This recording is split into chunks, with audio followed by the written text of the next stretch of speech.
Biyahe kasama si DJ Lala, aarangkada na. Love, nagbabalik DJ Lala para sa ating programang Sakto, Klaro, Diretso. Oras na para bigyan nating pansin ang ating biyahe sender of the night. So wala nang patumpik-tumpik pa, my love. Ito po ang biyahe ng buhay ni Yong.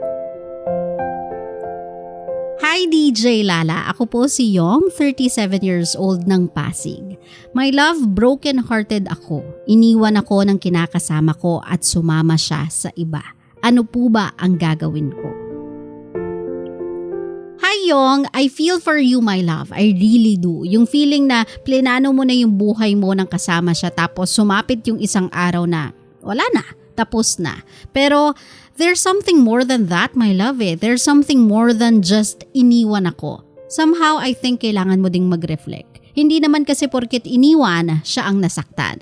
Minsan kaya iniiwan kasi napagod na yung nagtitiis, nagsawa na yung umiintindi, naubos na yung pasensya. May mga tao pa din naman kasing hindi umaalis ng walang dahilan. May mga tao pa din namang umaalis hindi dahil meron ng iba. I'm not trying to blame you or anything or make you feel worse than you already do.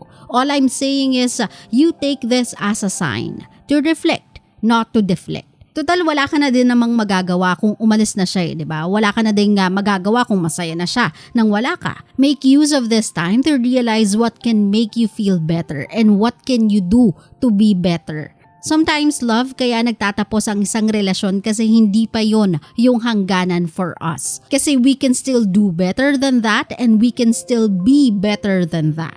So, your choice, my love. Hahayaan mo ba ang sarili mong manatiling galit, malungkot, at parang pinagsakluban ng langit at lupa? O gagamitin mo tong instrumento to be a better version of yourself than who you were yesterday? You have a full life ahead of you, my love. Huwag kang manghinayang sa natapos na. Look forward to what's about to come. Klaro ba yon?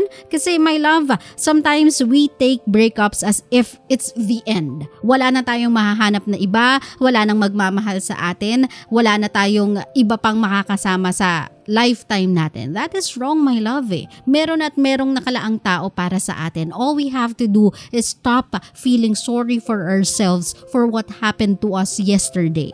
We have to wire ourselves to keep moving forward. Kasi wala namang point para tumingin ka pa sa likuran. Wala nang point para umasa ka pa sa kahapon. All you have to do is move forward. Easier said than done, I know.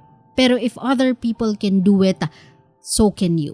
Wala kang pinagkaiba sa ibang taong heartbroken. Wala kang pinagkaiba sa ibang tao na umasa sa mga taong nakasama nila.